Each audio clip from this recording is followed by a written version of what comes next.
क्रांतिकारी जिसके तस्वीर को मुंशी प्रेमचंद ने अपनी स्टडी रूम के दीवार पर स्थान दी। इस क्रांतिकारी का जब अंतिम संस्कार किया गया, लोग डिब्बियां लेकर इंतजार कर रहे थे उसकी चिता की राख ले जाने के लिए, ताकि उस राख का ताबीज बनाकर अपने बच्चों को पहना सके और उनके बच्चे भी उनकी तरह बहादुर और देशभक्त बन सके। 13 जून 1908 को जब उन्हें फांसी की सजा सुनाई जा रही थी, तो वो न्यायाधीश से पूछते हैं, यदि आप अनुमति दे तो मैं आपको बम बनाना भी सिखा सकता हूँ। 18 साल, जिस उम्र में हम इस बात को लेकर कंफ्यूज रहते हैं कि हमें जिंदगी में करना क्या है, बनना क्या है, उस उम्र में वो देश को समझ चुका था और उसकी आजादी के लिए फांसी पे लटक रहा था। उनकी वीरता से युवा इतने प्रभावित थे कि उनके नाम को अपने धोती के किनारों पर छपवा कर पहनते थे। इस वीर क्रांतिकारी का नाम था खुदीराम बोस।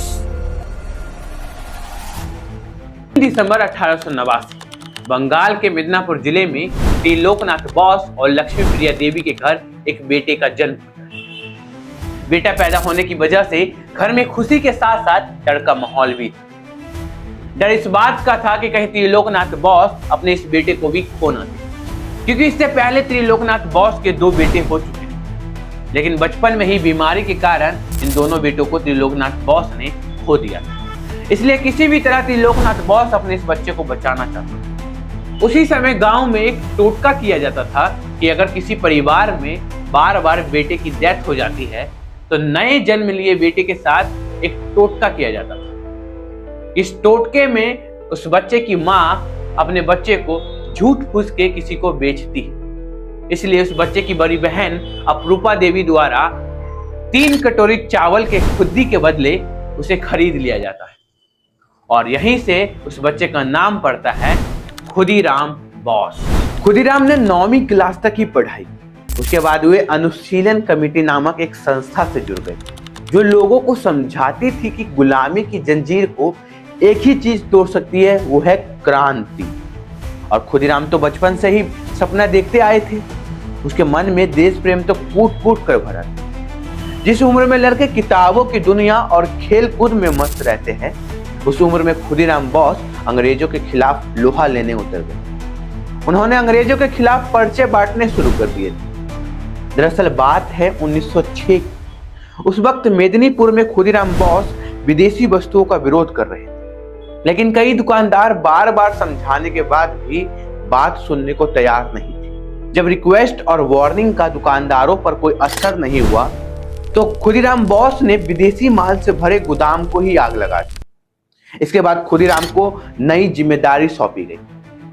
इसमें अंग्रेजों के खिलाफ उनको वंदे मातरम के पर्चे बांटने थे, वो भी मेदिनीपुर मेले में, जहां भारी संख्या में लोगों की भीड़ थी। खुदीराम वंदे मातरम की कॉपीज बांट रहे थे। इसी वक्त अंग्रेजों को भनक लग गई और अंग्रेज ऑफिसर उन्हें पकड़ने के लिए दौड़ पड़े। लेकिन खुदीराम भी कम नहीं थे। उन्होंने अंग्रेज ऑफिसर के मुंह पर मुक्का मारा और भाग निकले। कई दिनों तक अंग्रेज फौज उन्हें ढूंढने में लगी थी। आखिरकार वो पकड़े गए और ये पहली बार था जब खुदीराम पकड़े गए थे। इसके बाद उनके खिलाफ मुकदमा चलाया गया। उन दिनों डिस्ट्रिक्ट जज डगलस किंग्सफोर्ड हुआ करते थे, जो भारतीयों से सख्त नफरत करते थे। वे सजा के नाम पर भारतीयों को कोड़े बरसाने की सजा देता था। खुदीराम नाबालिग थे, इसलिए उन्हें जेल में तो नहीं भेजा गया, लेकिन 15 साल के खुदीराम को जज ने 15 कोड़े मारने की सजा सुनाई। किंग्सफोर्ड के अत्याचार से हर कोई परेशान था। जब किंग्सफोर्ड अपने हरकतों से बाज नहीं आया, तो आखिर में इसे मारने का प्लान बनाया गया और ये जिम्मेदारी सौंपी गई खुदीराम बोस और उनके साथियों को।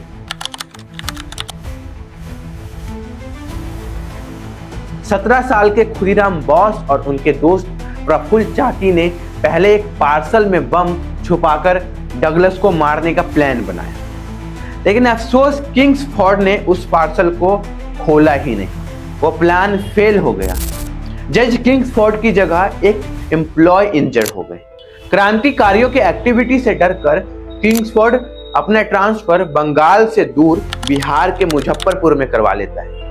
ऐसे में खुदीराम बोस और प्रफुल्ल चाकी की मदद एक क्रांतिकारी संगठन ने भी की।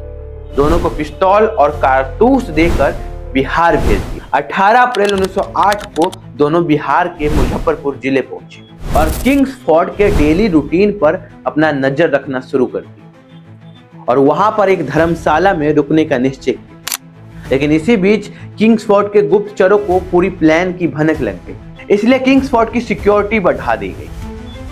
इसके बावजूद भी खुदीराम बोस और प्रफुल्ल चाकी को यह पता चल गया कि किंग्सफोर्ड हर रोज रात को अपनी पत्नी के साथ स्टेशन क्लब आता है। बस उसी समय उनके दिमाग में एक आइडिया ने हिट।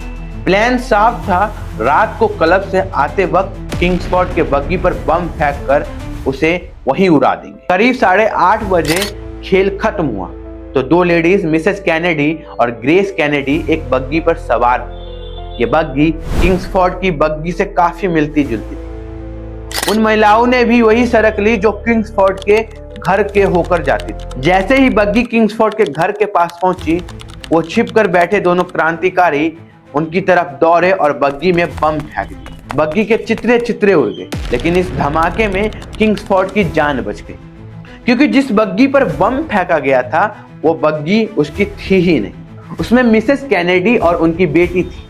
धमाके के 1 घंटे बाद ही ग्रेस कैनेडी की मौत हो गई, लेकिन मिसेस कैनेडी अगले 24 घंटे तक जिंदगी और मौत के बीच झूलती रही। लेकिन 2 मई को उनकी भी डेथ हो गई। बम का धमाका इतना तेज नहीं था, लेकिन उसको अचूक निशाने के साथ फेंका गया था।